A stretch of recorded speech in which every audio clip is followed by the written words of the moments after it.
mais uma vez o Estadão, e você vai entender, talvez, muito mais essa matéria quando a gente falar da próxima, que é uma matéria da Globo. E não por causa do conteúdo dessa matéria. Assim como comentamos ontem sobre a questão da Janja, o gabinete da Janja. E tem 12 pessoas trabalhando para ela, os 12 apóstolos. E eu falei, para mim o ponto não é o que Janja está fazendo. Tem até uma parte da matéria falando, não, a Janja, ela tem seguranças. Sim, ela vai ter seguranças, a primeira-dama tem isso.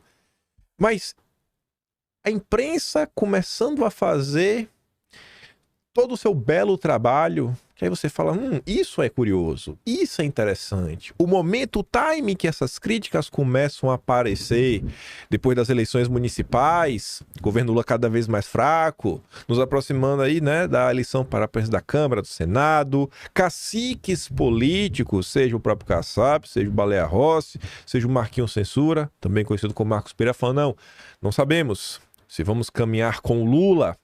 União Brasil dividido, uma ala governista, tipo o Celso Sabino, que é ministro, não. Acho um erro a gente lançar o Caiado, temos que apoiar o Lula. Já a ala do Caiado, não, temos que ter candidato. Então, enfim, a coisa tá ficando bacana, tá ficando bonito de ver. Aí vem essa matéria, mais uma, numa sequência. Você vê que o Estadão realmente se torna o porta-voz da oposição ao Lula pela terceira via. Pela direita permitida, que agora até existe isso, né? Direita democrática, direita liberal, sem direita. Um país que de 2013 para cá, que quando as pessoas se despertaram para a política, só existia extrema-direita. Aí tá ali. Comissão de Ética de Lula pune bolsonaristas e livra petistas. Veja casos. Aí você fala, meu Deus, o que é que tá acontecendo? Agora os bolsonaristas estão sendo punidos, coitadinho deles.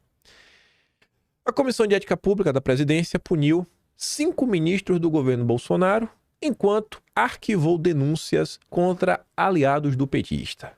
O colegiado livrou 17 integrantes do primeiro escalão do atual governo de uma censura ética, uma penalização válida por 3 anos e que funciona como uma mancha no currículo de servidores do Executivo. Aí dá o exemplo do que a comissão do Lula fez contra nosso grande Patati. Weintraub foi o bolsonarista com mais sanções sofridas. Ele recebeu 3 punições. Uma delas se deveu a ofensas ao patrono da educação brasileira, o Paulo Freire, a quem se referiu como feio, fraco e energúmeno. Boa, eu acho que não tem nada demais nisso daí. E você vê que o Estadão fez questão de pegar essa para mostrar que, olha que bobagem. Olha, pelo que ele está sendo punido? Por uma bobagem. O cara é feio. Não pode falar que ele é feio. Não pode falar que ele é fraco. Já Gilson Machado, ex-ministro do Turismo, foi punido por chamar Lula de safado, ex-presidiário e cachaceiro. Pô, Gilson. Aí não, né? Você perfil no tweet, novembro de 21.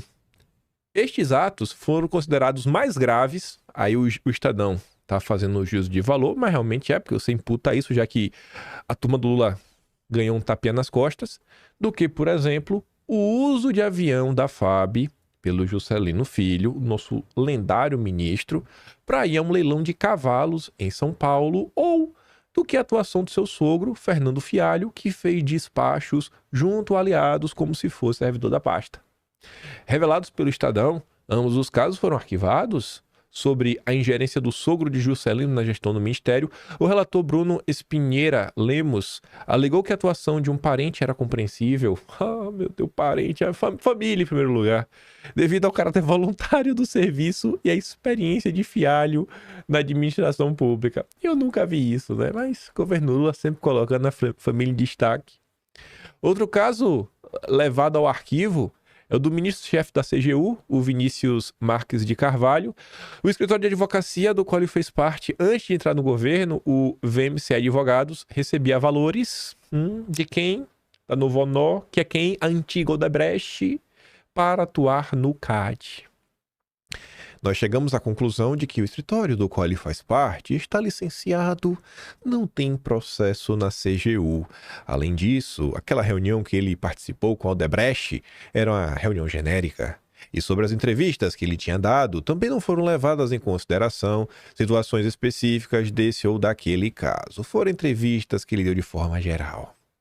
O colegiado proibiu Marques de Carvalho de receber participação nos lucros da banca, atualmente gerida por sua namorada. Também foram arquivados processos de apuração contra alguns dos principais nomes do governo. Haddad, Rui Costa, Alexandre Silveira, Marina Silva. Os casos dizem respeito a denúncias de conflito de interesse, manifestações partidárias no exercício do cargo e uso indevido do aparato governamental. Aí eu te falei que você vai entender mais a matéria anterior com essa.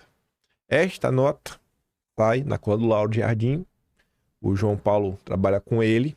Aí veja só.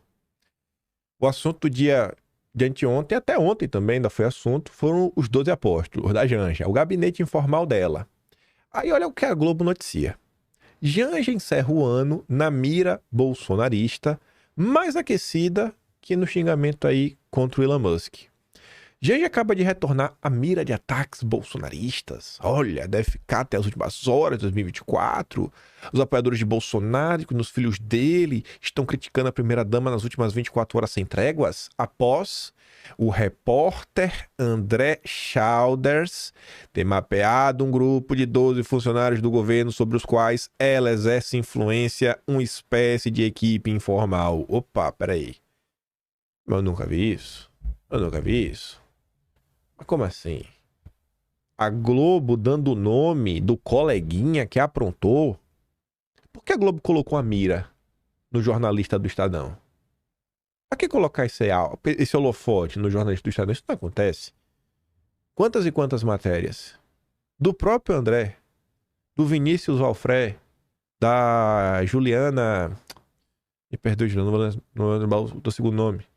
O Tássio Lohan, quando estava no Estadão, todas essas matérias que tornaram ministros alvos do bolsonarismo. Essas denúncias que eles acabaram de falar, do Juscelino, por exemplo. E aí? Por que quando isso aconteceu não entraram no holofote?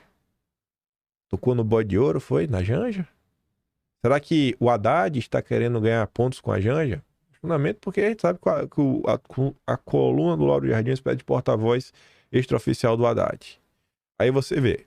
O episódio rende a Janja o maior volume de interesse pelo nome dela em busca na internet dos últimos 3 meses, de acordo com dados inéditos da plataforma Google Trends.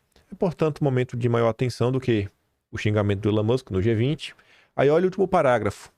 Para além do bolsonarismo, que nunca simpatizou e nem simpatizará com Janja, a nova campanha, entre aspas, busca tensionar a imagem dela ante os brasileiros no momento de popularidade abalada. Então, peraí, o André Childers do Estadão, na verdade, a reportagem dele faz parte de algo maior, faz parte de uma campanha que mira, neste momento de fraqueza, destruir a imagem da primeira-dama e, como consequência, impactar no governo Lula. Vê como estão as coisas, né? Então, assim, eu acho que está incomodando. Eu acho que essas matérias recentes do Estadão, eu acho que esse posicionamento do Estadão está incomodando. Pro petismo, utilizar a Globo, né, o veículo de comunicação amiga, para ir para cima, nomeando o jornalista que fez a matéria, isso nunca aconteceu. Desde o início de 2023. Isso aqui não é aleatório. Isso daqui não, mas não é aleatório mesmo. Vamos ver como será a segunda parte desse apocalipse chamado Governo Dilma 3.